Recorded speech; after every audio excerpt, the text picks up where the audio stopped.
Hello.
सर्वप्रथम ऐतिहासिक पावन धरती गुंदालपुर है ना,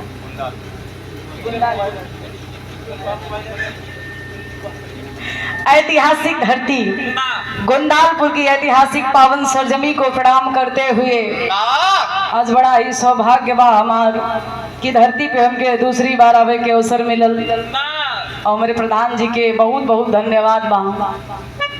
प्रधान जी के माध्यम से कार्यक्रम मिलल, आप लोगों के आशीर्वाद मिलल।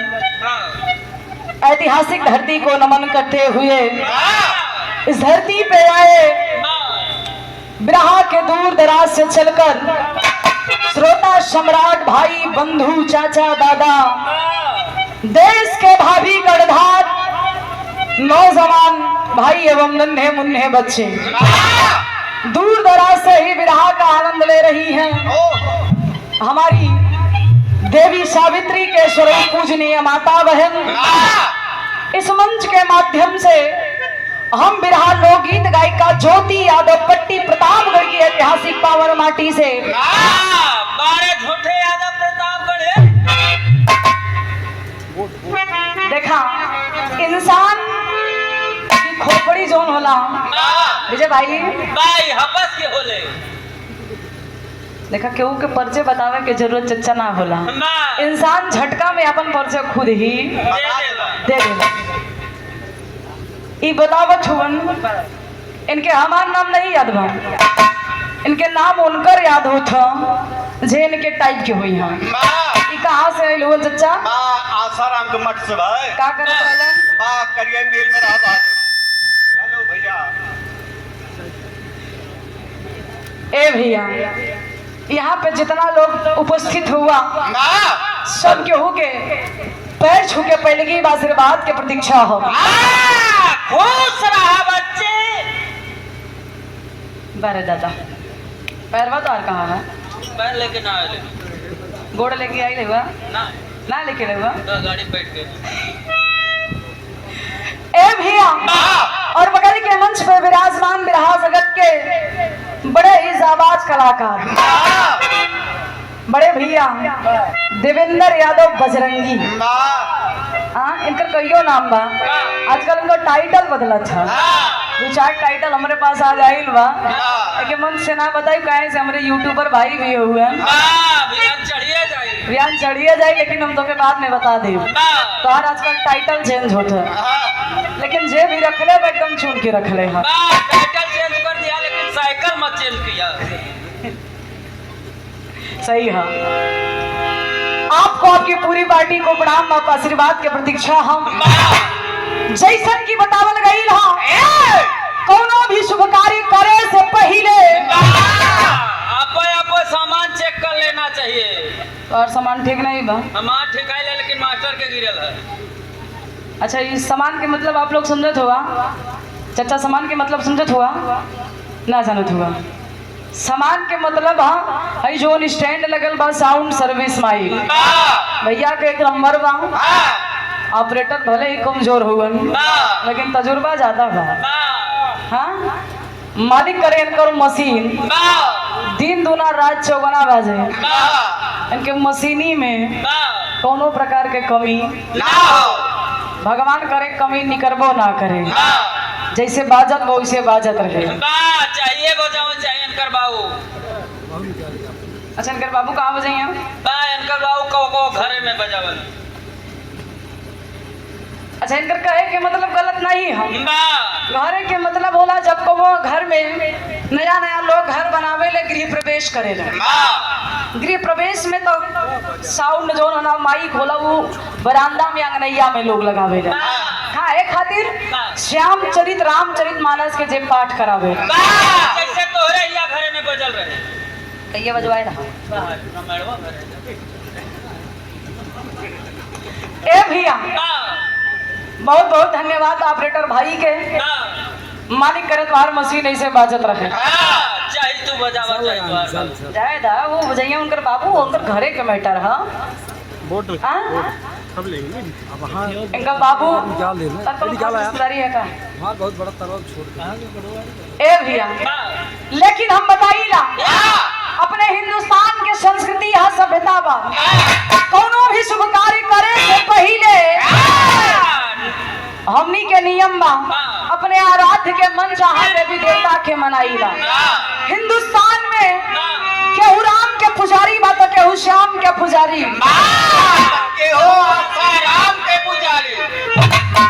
हाँ तो वही मट के दोनों आखिरी चला हुआ संतोष भैया। हाँ सब छूट छाट के कैसो यहाँ से मुँह से बच के यहाँ आइल हो। तोहरे बबुआ वही में गइल रहलन तब हम लगी दिए बे। ए बाबू लोग बतावेलन जेकर जैसन श्रद्धा बा वैसन भक्ति बा भगवान रूप में आके करा के दर्शन देला। जैसन की बतावल गई हा धन के चाहे वाला माई लक्ष्मी के आराधना वंदना करेलन और बल के चाहे वाला बजरंगबली के पूजा अर्चना वंदना करेलन। चाहे गवैया हो चाहे बजवैया हो चाहे पढ़वैया हो चाहे लिखवैया हो चाहे चढ़वैया हो।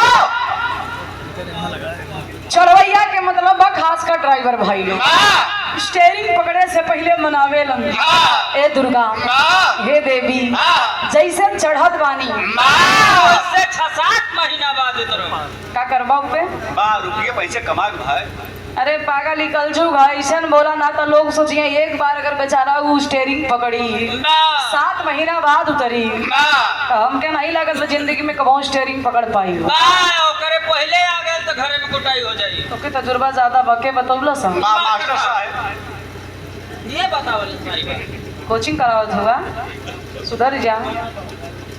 ए भैया दुनिया में हम बताई ना जिए खातिर इंसान के 3 चीज का जरूरत पड़ेला रोटी कपड़ा मकान। कौन चीज? मेहरारू। अच्छा ये कहा तो ठीक है तू का मेहरारू चले हुआ देखा ये जो इनके मुड़े पे करिया करिया देखा था ना ये करिया हरियरी ऐसे ना ही है ये साला दिल का भी काला है जितना ऊपर से है उतना नीचे से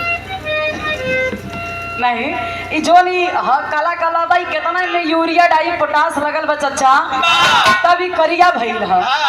लेकिन इनकर उम्र अगर सच्चो बता दे तो आप लोग सोचबा इनकर उम्र हो गई बा 55-60 के। तब यूरिया 60 हो गई कम हो गई है वही सब लागत।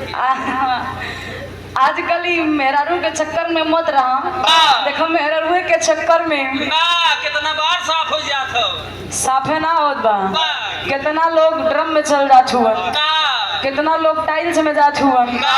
अबे हाल ही में सुल्तानपुर में घटना भइल हम बिराह गौले हई हमरे चैनल पे यूनिक बिराह बाजार पे आप लोग दिखवा सुल्तानपुर कांड बारे मरद मेहरारू के चक्कर में जने गटैया काट देला ना जल में चक्की पीसत हो हमके ना लागत बजरिकी में कबो अपन परिवार देखी। हाँ हाँ ये मेहरारू खातिर अब कितना लोग हनीमून मनावे गइलन मेहरारू खातिर पहाड़े पर से धक्का दे देलन।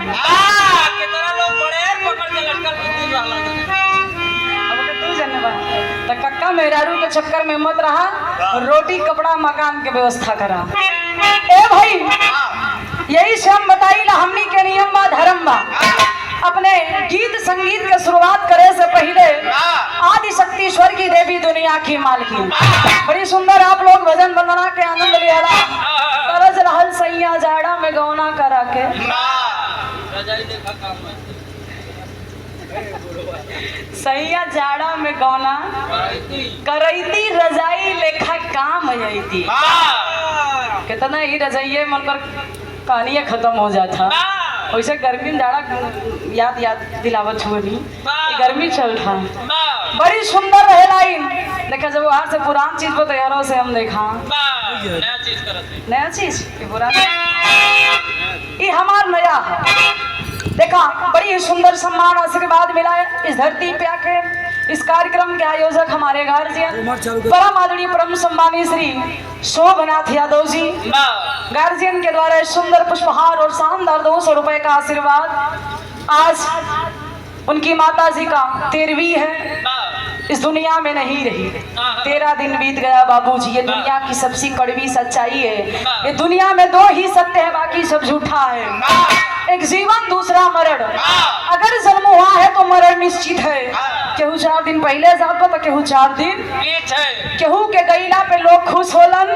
देखा ये मशहूर हमारे धर्म के गार्जियन है, सोशल मीडिया पे आजकल तो हल्का मचौले हो गए। वो मेढक वाला बड़ा जबरदस्त रहा, करीबा वर्धा वाला इनके चिन्हत हुआ ना चिन्हत हुआ भैया के नाम हुआ का नाम रहा आपके? हाँ बड़े ही सुंदर कलाकार हैं। जौनपुर की ऐतिहासिक घर इनकर घर ही कतो आसे पास में बा। अब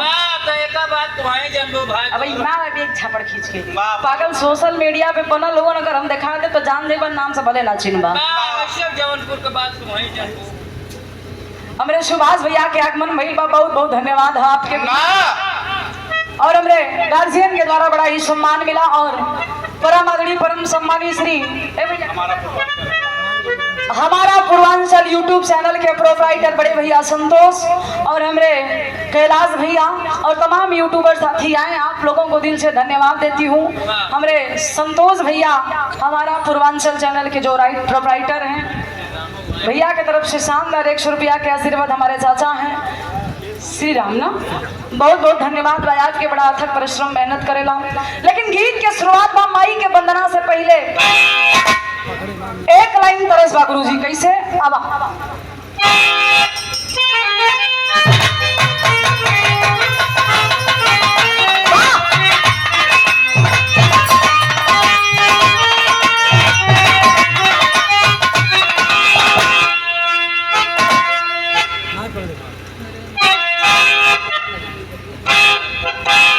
अरे जी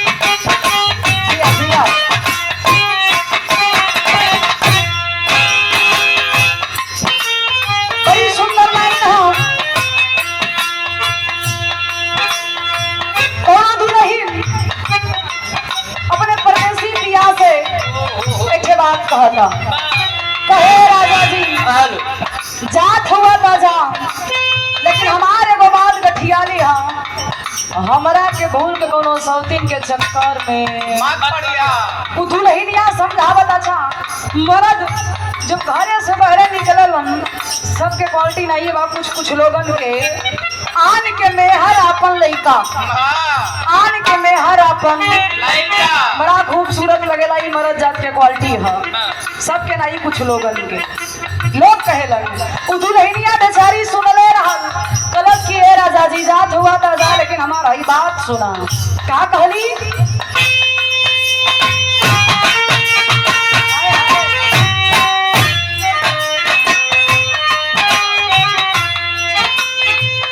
कहो कि राजा जी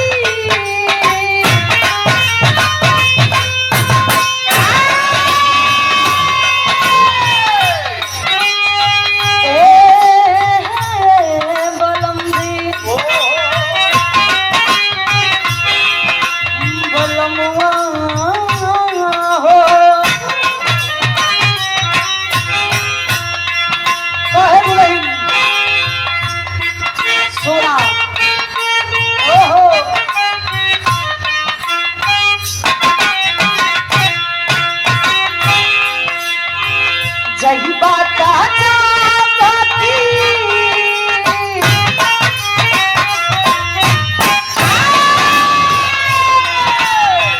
जही बात जल्दी आ जइहा पारा देवी पिया।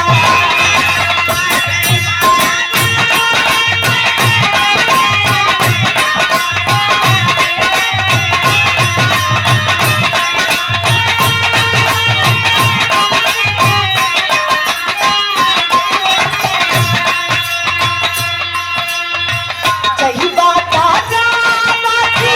जल्दी आ जइहा पारा देवी पिया। बहवा तू जाते ले ओ पिया पतिया पारा देवी पिया।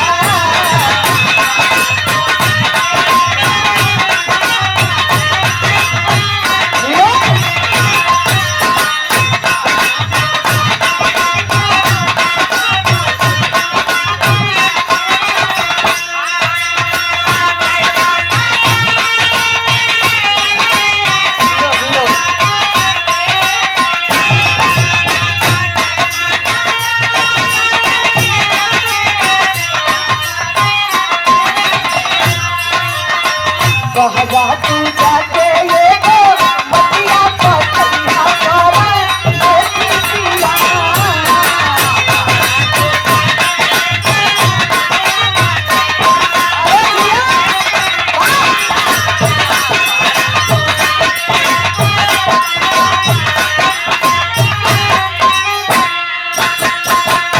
और ये सम्मान मिला, आशीर्वाद मिला इस ग्राम सभा के मुखिया हमारे आदरणीय हमारे गार्जियन श्री विनोद पाल प्रधान जी। हाँ प्रधान जी के कर कमरों से सही है ना, देखा प्रधान जी के बड़ा योगदान बा। उ कार्यक्रम में जब हमारे कार्यक्रम ही धरती पे रहल तब भी आपने बड़ा ही सहयोग दिया, आशीर्वाद दिया। आज भी मंच के माध्यम से आपके जरूरत भी रहल, आपके आशीर्वाद भी मिलल। हमारे प्रधान जी के कर कमरों से शानदार 201 रुपया के आशीर्वाद। प्रधान जी के बहुत बहुत प्रणाम हो, आशीर्वाद के प्रतीक्षा बा। और ऑनलाइन पेमेंट हुआ, हमारे बड़े भाई हैं सोशल मीडिया के माध्यम से, और जहाँ भी हमारा कार्यक्रम रहता है उनका आशीर्वाद प्यार दुलार हमेशा मिला करता है। छाना पार की ऐतिहासिक धरती से, छाना पार गीतानगर प्रतापगढ़ की ऐतिहासिक धरती से हमारे बड़े भैया गौरी शंकर यादव आपके द्वारा शानदार 501 रुपया के आशीर्वाद। भैया के बहुत बहुत प्रणाम हो, आशीर्वाद की प्रतीक्षा। देखो उनका फरमाइश बड़ी खतरनाक है, राजा हो तो वही कैसे मनाई। लाइव देखत हुवन हो जाई, लेकिन वंदना के बाद ई बिटिया माई से विनती करत बा, यही भाव में कहे का।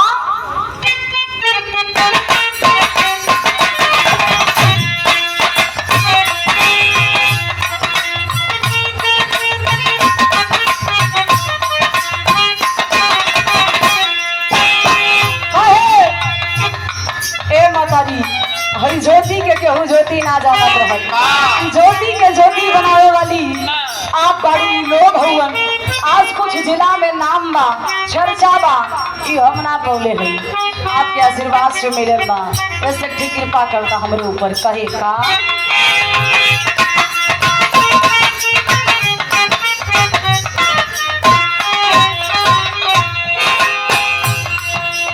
केहू नाही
के ये अनजान से लड़की के आज दुनिया में पहचान दे लू, लोग जानेलन हम कुछ ना कैले बनी, ना हमके स्वर के ज्ञान बा, ना हमके व्यंजन के ज्ञान बा, आप ही सब कुछ कैले बाड़ू। आज भी मंच के माध्यम से, हर मंच के माध्यम से आपके जरूरत रहेला, आज भी बा कहे का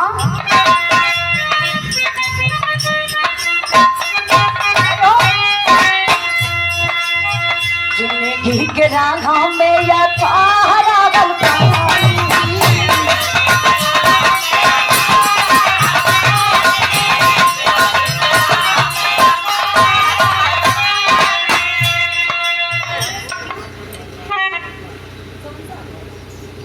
ऐतिहासिक सरजमी से, समन्सा की ऐतिहासिक पावन धरती से कमलेश व्यापारी कथा के व्यापारी हो चचा भैंसी के वाह ये समय तनी से अपन खूटा पगा देखले रहिया मजबूती से बढ़िया। आजकल ड्रोन एक निकले बा लेकिन चोरवो आ गई हुआ, भैंसी के चोरी ज्यादा हो बा।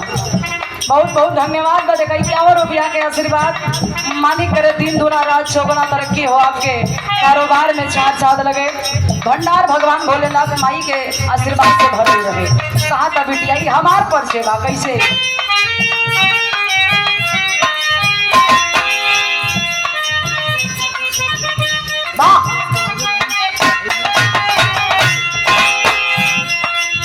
जिंदगी के राह में या थारा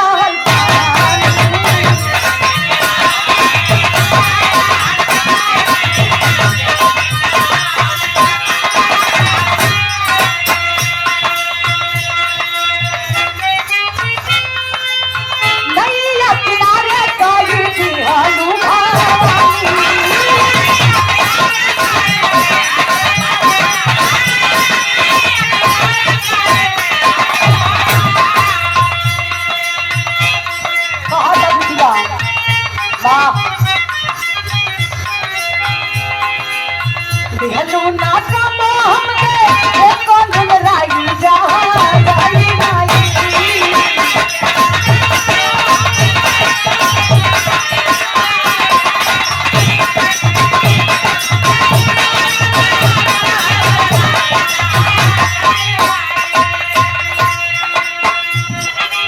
बिटिया हर मंच पे आशीर्वाद मिलल बा, ई मंच पे जरूरत बा।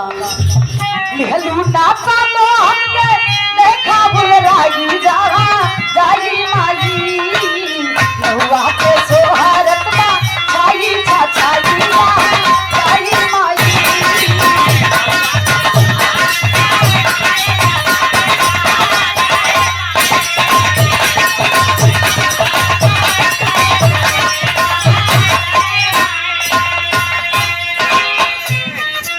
बिटिया निवेदन करता मातारी से कि ए माई चाहे हम गावे के रास्ता में रही या ना रही, वो मंच के गरिमा के याद बचावेलू। काहे से कि लोग कहेलन कलाकार महान नहीं होता।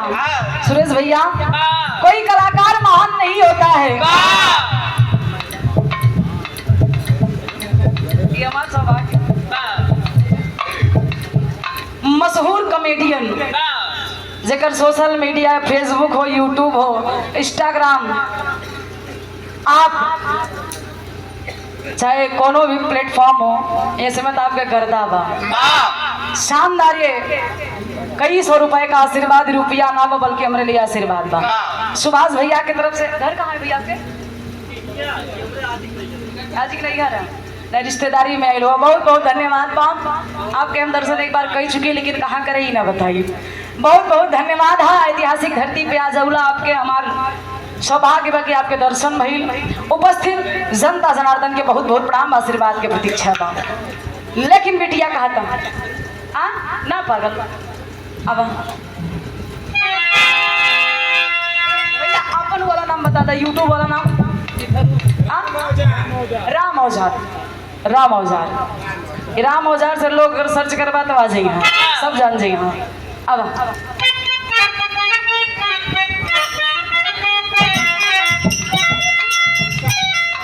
भैरवपुर बक्सा की ऐतिहासिक धरती से मदन लाल मास्टर साहब गुरु जी के कर कमलों से शानदार 101 रुपया के आशीर्वाद पैर छू के पहलगी बाम आशीर्वाद के प्रतीक्षा है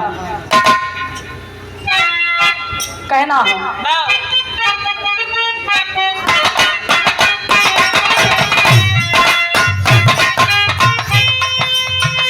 विद्या निवेदन करा था कि माई ना हम कोनो हस्ती बानी राउर की बा भइल हम गावत बानी लोग बजावत होवन तय से निवेदन बा का अंदरा के पहली लाइट में कहा था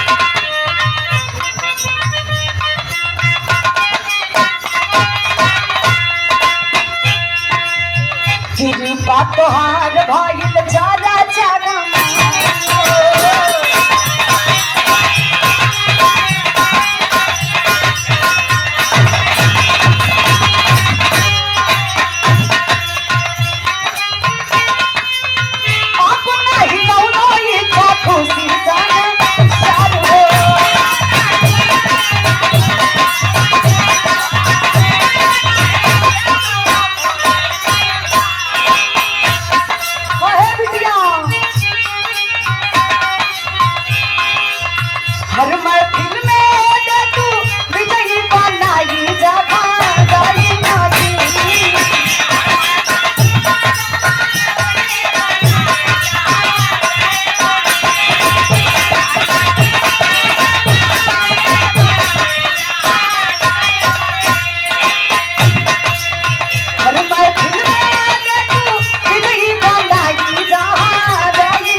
जौनपुर के ऐतिहासिक धरती के निवासी हैं और दिल्ली में कार्यरत हैं। भाई के तरफ से ऑनलाइन पेमेंट हुआ शानदार 201 रुपया के आशीर्वाद भैया के बहुत बहुत प्रणाम। भाई सब लाइव से जुड़े लगन बहुत बहुत धन्यवाद बा भैया। आजकल ऑनलाइन के जमाना बा जहाँ रहो मुझ पैसा भेज दे आशीर्वाद हो जाए कोनो दिक्कत लेकिन आओ जरूरी बा। आखिरी अंतिम लाइन में बिटिया कुल खानदान अपने घराना के परिचय में संकेत करा था कि मातारी हम गौने बगीचा के खिलल फूल बानी और केकरा आशीर्वाद से गाई लाई लोगन से बजवाई ना कहे का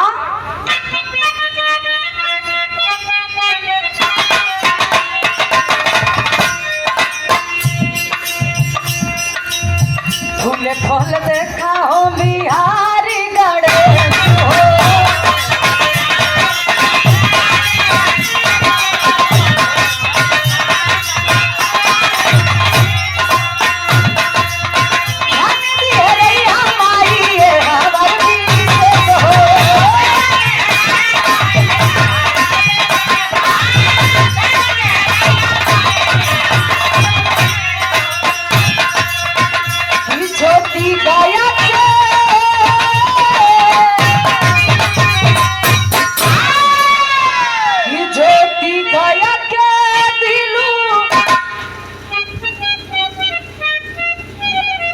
और ये देखा आशीर्वाद मिला हमारे धर्म के गार्जियन बड़े ही सम्मानी जो कि नाम के मोहताज नहीं है परम आदरणीय परम सम्मानी श्री अरविंद कुमार यादव जिला संगठन मंत्री अटेवा जौनपुर की ऐतिहासिक सरजमी से अटेवा जौनपुर रामपुर भटौली की ऐतिहासिक धरती से शानदार 201 रुपया के आशीर्वाद पैर छू के पहलगी बाम उपस्थित जनता जनार्दन के बहुत बहुत प्रणाम है आशीर्वाद के प्रतीक्षा बाम।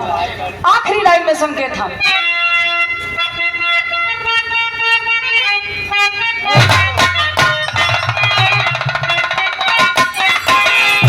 ज्योति गायक के दिहालू डंका बजाई जा जाई माई नौआ के सोहरत बा छाई छाई जा